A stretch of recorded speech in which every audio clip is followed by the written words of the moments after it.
Si shikoni pozicionimin e Turqisë në këtë luftë? Turqia ka një problem shumë delikat. Dhe patjetër që aty duhet të mendohet mirë, sepse Turqia ka bazën e Arçelik në mos gaboj, quhet një bazë ushtarake amerikane, nga e cila nisen avion dhe nisen raketa kundër Iranit. Pra, në aspektin e komshiut, Iranit i shkojnë armë dhe bomba nga baza amerikane në Turqi. Dhe ato 3 raketa që janë nisur dhe i kanë dërguar në atë bazë, iranianët, i kanë dërguar për të thënë që stop nga kjo bazë të mos niset më armati, mos ta sulmoni këtej. Dhe amerikanët, për mendimin tim, nëse duan miqësi me Turqinë, duhet që Turqinë të mos e përziejnë në këtë luftë, se nuk mund të luftojë Turqia të mbrojë Izraelin. S'bëhet. Se janë armiq shekullor. Kështu që Turqia është në të drejtë të saj, po dhe Irani është në të drejtë të tij. Mos harroni që ne jemi në ligj, jemi gjene lufte me Greqinë, me ligj të vitit 1940. Pse? Grekët thonë, neve na sulmoi Shqipëria në 1940-ën. Ne ishim të sulmuar për vete, ne ishim të pushtuar nga Italia. Mirë, po ati i do qefi ta quaj ashtu. Ndërsa në rastin konkret, Turqia nuk është e pushtuar nga Amerika, por në një farmase ajo baza pushtim është. Dhe nga ajo bazë shkojnë bombat dhe raketat që nisen dhe shkojnë në Iran, bombardojnë. Po nuk mund të zhdukë një popull 90 milion. Nuk bëhet.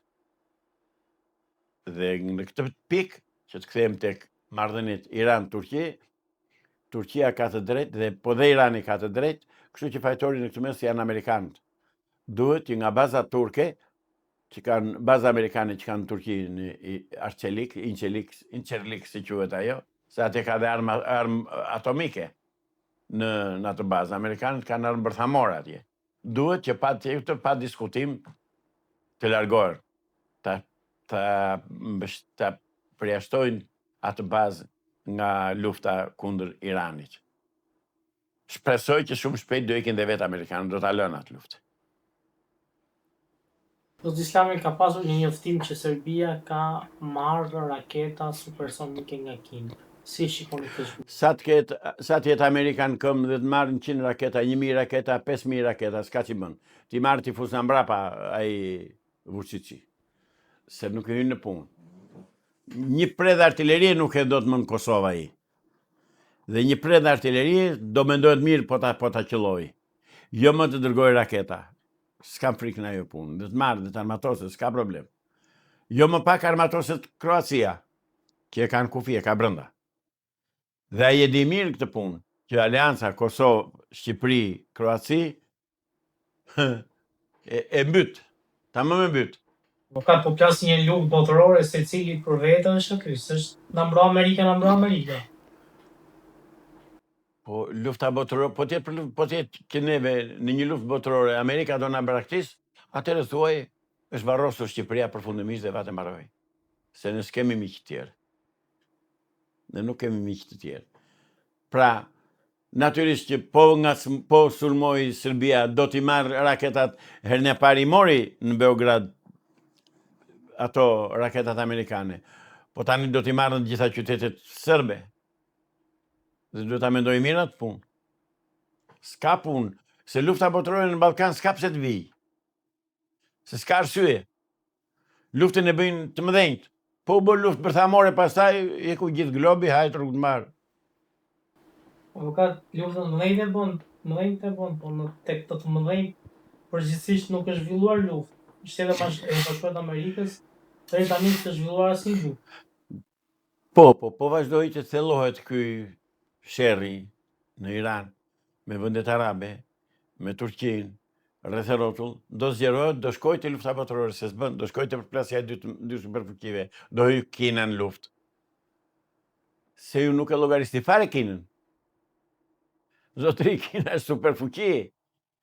Dhe tashmë nuk është superfuqi se ka 1 miliard e gjysmë njerëz, jo. është superfuqi sepse ka një teknologji moderne, super moderne. Dje kishin sjell, kishin çuar në oqean, një anije super moderne për përgjime për gjithçka, për komandim raketash, për komunikim me satelitët e tjera. Dje. Po media shqiptare nuk i thot këto. Me rishikoj se i ke që i thonë mediat e huaja. Në një luftë Qin-SBA, kush është më e fuqishëm? Në një luftë? Qin-SBA. Shiko, po të bëhet jashtë territorit, jashtë terrenit të dy palëve, varet kush ka armët më të fuqishme. Po as Kina nuk shkon dot në Amerikë, ta pushtoj, as Amerikanë nuk vën dot në Kinë. Por ke parasysh që kemi të bëjmë një popullsi 1/4, 1/5. Se Amerika 300-400 milion janë, ata janë 1,5 miliard. Sikur me not të nisen, vend deri atje. Amerika nuk guxon të shturmojë Kinën, që ti je i sigurt. Nuk do guxoj sepse ka humbje. Dhe po fitoj do jetë një fitore si e Pirrës. Ndërsa në këtë rast me Iranin Amerika ka gabuar. Për mua, unë jam filo-amerikan, e din të tërë, shpresoj që Amerika të na ndihmoj, Amerika të mbështetë Shqipërisë, që ka mbështetur deri më sot, por gjithsesi dhe në Amerikë luajnë faktorë të ndryshëm. Se Amerika është një shtet konglomerat popujsh, nuk ka kombësi, nuk ka komb, ka kombësi. Zoti Islami duhet kalit te një temë tjetër, ka lidhje me disa motoristë të një prej kompanive në Shqipëri, Walt Albania, të cilët kanë dalë në protestë duke kërkuar kushte më të mira pune, pasi kanë ardhur shumë indian në Shqipëri dhe kanë filluar punë me rrogë më të ulët si motoristë aty. Ekonomi tregu është, derisa i solli Edi Rama këtu, ata si ka sjell kot. Ata Edi Rama pratë pun i solli. Oligarkëve dhe menaxherëve dhe pronarëve të kësaj Waltit, që është kjo që më thua mua ti, kanë interes që të paguajnë më pak. Ata flën 5 veta në një dhomë, 8 veta në një dhomë. Ata s'kanë kërkesa. Ata si bagtivin e flën. Se ne i kemi parë në Greqi. Ata s'kanë kërkesa qytetare.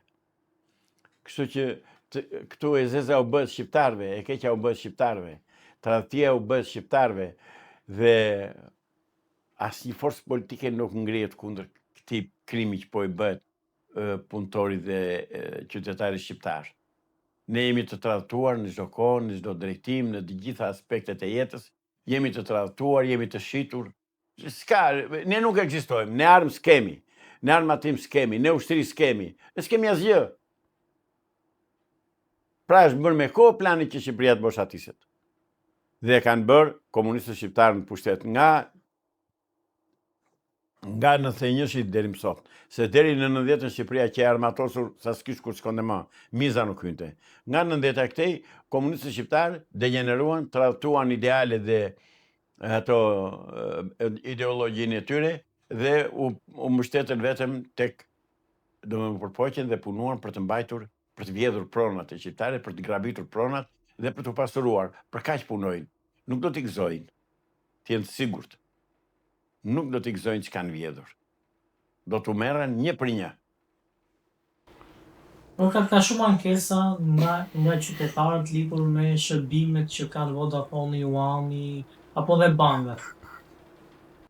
Grabitje është, ja tek shkoj kinezi, shef kinezin, ja urdhëro. Ja urdhëro, pra të po flasim. Vjen këtu ai, pasha.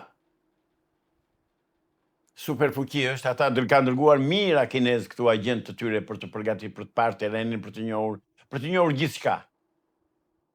Kështu që ne jemi të mbaruar. Ndaj unë i bitire Amerikës. Në na ke miq, jo, por në ke interes në Shqipëri, hajde na mbro në armatos. Dhe qëro këta bandit nga pushteti i Shqipëri. Se sa do ta bëjnë se di. Keni shpresa që mund do? kam një 30% shpresë.